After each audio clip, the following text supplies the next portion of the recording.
Good morning students. आज का हमारा टॉपिक है multi level feedback queue. Multi level feedback queue का मतलब क्या होता है? हमने जैसे सब ने पढ़ा है, रेडी क्यूज़ के बारे में हम सब पढ़ चुके हैं। रेडी क्यू क्या होती है? रेडी क्यू में वो प्रोसेसेस होते हैं जिनको सीपीयू मिलने वाला होता है। They are the processes that are ready to be executed. ठीक है, हम कोई ना कोई क्राइटेरिया यूज़ करते हैं, हम एसडीएफ यूज़ करते हैं, एफसीएफसी यूज़ करते हैं, प्रायोरिटी एल्गोरिदम यूज़ करते हैं, राउंड रॉबिन एल्गोरिदम यूज़ करते हैं। मतलब हम डिफरेंट तरह के क्राइटेरियाज यूज़ करते हैं प्रोसेसिंग के लिए। ठीक है, अब होता क्या है multi level Q? Multi level से पता चल रहा है कि हमारे पास जो क्यूज़ होते हैं वो एक क्यू नहीं होता है, हमारे पास डिफरेंट तरह की क्यूज़ होते हैं। क्यूज़ मतलब जो भी प्रोसेस रेडी होने वाले होते हैं एग्जीक्यूशन के लिए, वो हमारे पास डिफरेंट क्यूज़ होती हैं। जैसे Q1, ready Q1, ready Q2, ready Q3, ready Q4। Suppose मेरे पास 4 रेडी क्यूज़ हैं। ठीक है, 4 मैंने यहाँ पे रेडी क्यू बना के रखी है। अब ये हम क्यू यूज़ करते हैं जब भी हमारे पास प्रायोरिटी एल्गोरिदम्स आते हैं। प्रायोरिटी मतलब कि अगर किसी प्रोसेस की हाईएस्ट प्रायोरिटी होगी वो सबसे पहले एग्जीक्यूट होगा। ठीक है, जिस भी प्रोसेस की हाईएस्ट प्रायोरिटी होगी वो सबसे पहले एग्जीक्यूट होगा। बट समटाइम्स क्या होता है, जब हाईएस्ट प्रायोरिटी आती जाती है तो हमारा जो लोएस्ट प्रायोरिटी वाले प्रोसेसेस होते हैं वो एग्जीक्यूट नहीं हो पाते, वो बहुत देर बाद एग्जीक्यूट हो पाते हैं। जो रियल टाइम्स में होते हैं, जो रियल टाइम सिस्टम्स होते हैं, ठीक है, कि हमारे जो लोएस्ट प्रायोरिटी के जो प्रोसेसेस होते हैं वो बहुत देर बाद उन्हें सीपीयू एलोकेट होता है। ठीक है, उस चीज़ फिर क्या चीज़ प्रोड्यूस होती है? स्टारवेशन मतलब क्या होती है कि एक प्रोसेस को सीपीयू चाहिए है पर उसे मिल नहीं पा रहा है। क्यों नहीं मिल पा रहा है? क्योंकि उसकी प्रायोरिटी लो है, लोएस्ट है। तो हम क्या करते हैं, मल्टी लेवल फीडबैक में क्या होता है कि जो लोएस्ट प्रायोरिटी के जो प्रोसेसेस होते हैं हम उन्हें डिफरेंट क्यूज़ में शिफ्ट करते रहते हैं। ठीक है, सपोज़ जैसे यहाँ पे एक रेडी क्यू में एक प्रोसेस P1 है। ठीक है, प्रोसेस यहाँ पे देखिएगा, रेडी क्यू में एक मैंने प्रोसेस है उसका एग्जीक्यूशन टाइम क्या है? 19 का है। ठीक है, P1 का एग्जीक्यूशन टाइम क्या है? 19 का है। ये क्या है हमारा? हमने हर क्यू में कोई ना कोई टाइम क्वांटम दिया होता है। ठीक है, टाइम जैसे रेडी Q1 में टाइम क्वांटम 2 है, रेडी Q2 में टाइम क्वांटम 4 है, रेडी Q3 में टाइम क्वांटम 8 है, रेडी Q4 में टाइम क्वांटम क्या है? 5 है। ठीक है, अब ये प्रोसेस यहाँ पे रेडी क्यू में खाली यही प्रोसेस नहीं होगा, और भी बहुत सारे प्रोसेसेस होंगे। बट अगर एक रेडी क्यू में कोई प्रोसेस होगा, ठीक है, सपोज़ ये एक लोअर प्रायोरिटी का होगा तो यहाँ पे ये एग्जीक्यूट हो जाएगा। सपोज़ यहाँ पे P1 जो है टाइम क्वांटम 2 के लिए एग्जीक्यूट हो गया तो 19 की वैल्यू क्या रह गई? 17 रह गई। ठीक है, P1 कंप्लीट हो गया तो हम इसको क्या कर देंगे? दूसरी क्यू में शिफ्ट कर देंगे। इस क्यू में इसका टाइम क्वांटम क्या है? 4। P1 यहाँ पे शिफ्ट हो गया, अब 4 टाइम के लिए यहाँ पे ये एग्जीक्यूट होगा तो इसकी जो टाइम वैल्यू क्या रह जाएगी?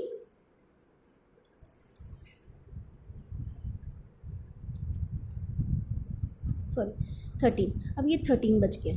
ठीक है, कहने का मतलब क्या है, जो लोएस्ट प्रायोरिटी वाले प्रोसेसेस होते हैं हम उन्हें क्या करते हैं? मल्टी लेवल क्यूज़ में हमारे पास मल्टी लेवल क्यूज़ होती हैं, हम उनको उन प्रोसेसेस को शिफ्ट करते रहते हैं ताकि हर क्यू में थोड़ा करके वो एग्जीक्यूट होते रहें और एंड में वो उनकी एग्जीक्यूशन कंप्लीट हो जाए। ठीक है, सपोज़ यहाँ पे P1 जो है कंप्लीट हुआ, P1 कंप्लीट नहीं हुआ, इसको टाइम क्वांटम, इस रेडी क्यू का टाइम क्वांटम क्या था? 4। तो यहाँ पे ये P1 कंप्लीट एग्जीक्यूट हो गया 4 सेकंड के लिए, 13 बज गया। फिर यहाँ पे हमने ये P1 को शिफ्ट कर दिया। अब यहाँ पे कितने टाइम के लिए एग्जीक्यूट होगा? टाइम क्वांटम 8 के लिए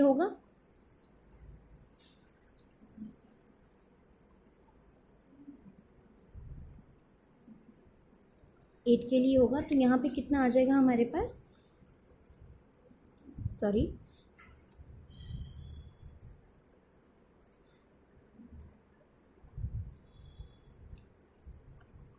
ये देखिए RQR जब हमारे पास रेडी क्यू हमारे पास 3 आई है तो इसका टाइम क्वांटम 8 है। ठीक है, अब ये P1 8 टाइम के लिए एग्जीक्यूट होगा। ठीक है, पहले कितना हो चुका है 13 इसका हो चुका है, मतलब इसका जो एग्जीक्यूशन टाइम कितना रह गया है 13। अब ये 8 होगा तो अब कितना रह जाएगा, ये हमारे पास 5 रह जाएगा। ठीक है, अब यहाँ पे जो दोबारा हमने शिफ्ट किया, यहाँ पे रेडी क्यू का टाइम क्वांटम क्या है, इस रेडी क्यू का टाइम क्वांटम क्या है 5, यहाँ पे 5 हुआ तो मतलब ये हमारा जो P1 है धीरे धीरे करके हमारा ये P1 जो है एग्जीक्यूट हो जाएगा विद लोएस्ट प्रायोरिटी।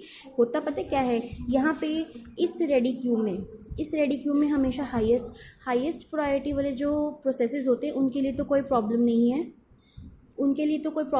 क्यों? क्योंकि उनकी प्रायोरिटी हाई होने की वजह से उन्हें सीपीयू जल्दी से जल्दी मिलता रहता है। प्रॉब्लम कहाँ आती है, जो लोअर प्रायोरिटी के होते हैं।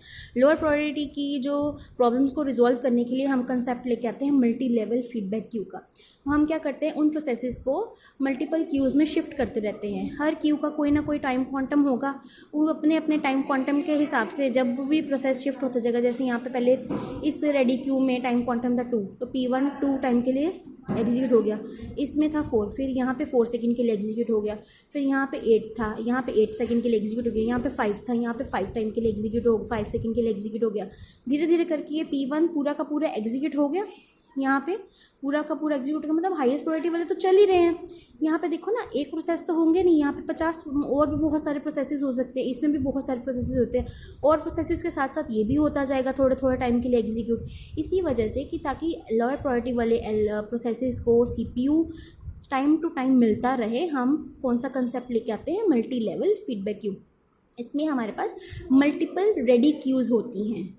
हमारे पास क्या होता है, मल्टीपल रेडी क्यूज़ होती हैं। ठीक है, आप कोई भी इनको सॉल्व करने के लिए आप कोई भी क्राइटेरिया यूज़ कर सकते हो, FCS यूज़ कर सकते हो, SJF यूज़ कर सकते हो, प्रायोरिटी एल्गोरिदम यूज़ कर सकते हो, राउंड रॉबिन यूज़ कर सकते हो।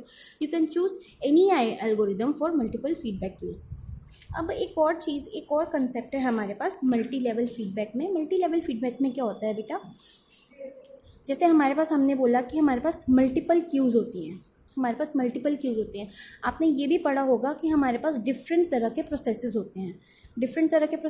कुछ होते हैं सिस्टम प्रोसेसेस, कुछ होते हैं इंटरएक्टिव प्रोसेसेस, कुछ होते हैं हमारे पास बैच प्रोसेसेस। सपोज हमारे पास 3 तरह के प्रोसेसेस होते हैं। 3 तरह के प्रोसेसेस होने की वजह से हमारे पास एक रेडी क्यू तो होगा नहीं, हमारे पास इस प्रोसेसेस के लिए इसका अलग से रेडी क्यू होगा, इसका अलग से रेडी क्यू होगा, इसका अलग से रेडी क्यू होगा।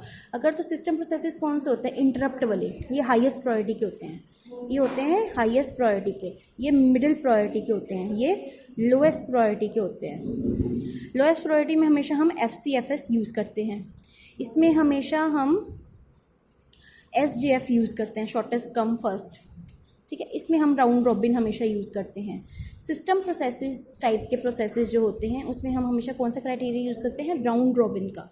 ठीक है, यहाँ पे हम करते हैं शॉर्टेस्ट जॉब फर्स्ट का, इसमें हम करते हैं FCFS का। ठीक है, ये हाई प्रायोरिटी के होते हैं, ये मिडिल प्रायोरिटी के होते हैं, लो प्रायोरिटी के होते हैं, और हर प्रोसेसेस की अलग अलग रेडी क्यूज़ होती हैं, इनकी अलग अलग रेडी क्यूज़ होती हैं।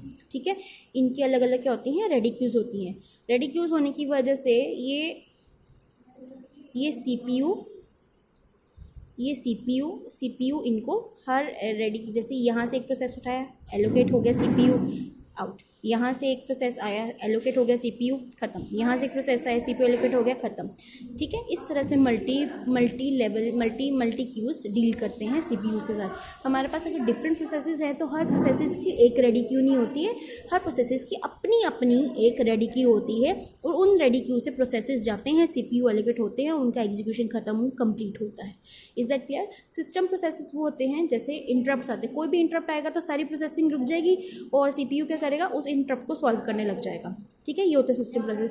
इंटरएक्टिव प्रोसेसेस होते हैं जब हम कोई एप्लीकेशन सॉफ्टवेयर बनाने के लिए, कोई लैंग्वेज बनाने के लिए कुछ यूज़ करते हैं, मतलब कोई भी रियल चीज़ बनाने के लिए यूज़ करते हैं, उनको कहते हैं इंटरएक्टिव प्रोसेस। बैच प्रोसेसेस जो इसमें हम कौन सा क्राइटेरिया यूज़ करते हैं, FCFS का, जो पहले आया वो पहले जाएगा, जो पहले आया वो पहले एग्जीक्यूट होगा। तो इनको हम लोअर प्रायोरिटी में रखते हैं, इनको हम मिडिल प्रायोरिटी में रखते हैं, इनको हम हायर प्रायोरिटी में रखते हैं। हायर प्रायोरिटी में ये हम राउंड रॉबिन यूज़ करते हैं। राउंड रॉबिन में कंसेप्ट होता है टाइम क्वांटम का। ठीक है, आज का लेक्चर हमने किस पे डील किया है, मल्टी लेवल फीडबैक क्यू। इसमें हमारे पास हमने ये देखा we have multiple ready queues, ठीक है। उन मल्टीपल रेडी क्यूज़ हम यूज़ करते हैं लोएस्ट प्रायोरिटी, जो लोएस्ट प्रायोरिटी वाले प्रोसेसेस होते हैं। और हमने दूसरी चीज़ देखी कि हमारे पास डिफरेंट डिफरेंट प्रोसेसेस होने की वजह से उन डिफरेंट प्रोसेसेस की डिफरेंट रेडी क्यूज़ होती हैं, और उन रेडी क्यू से उन रेडी क्यूज़ में कोई ना कोई प्रोसेस एलोकेट सीपीयू उन प्रोसेसेस में एलोकेट होता है, टाइम और एग्जीक्यूट होती है, ठीक है। क्लियर हो गया? अगर फिर भी कोई इस वीडियो में कोई प्रॉब्लम आई तो बेटा पूछ लीजिएगा, ठीक है।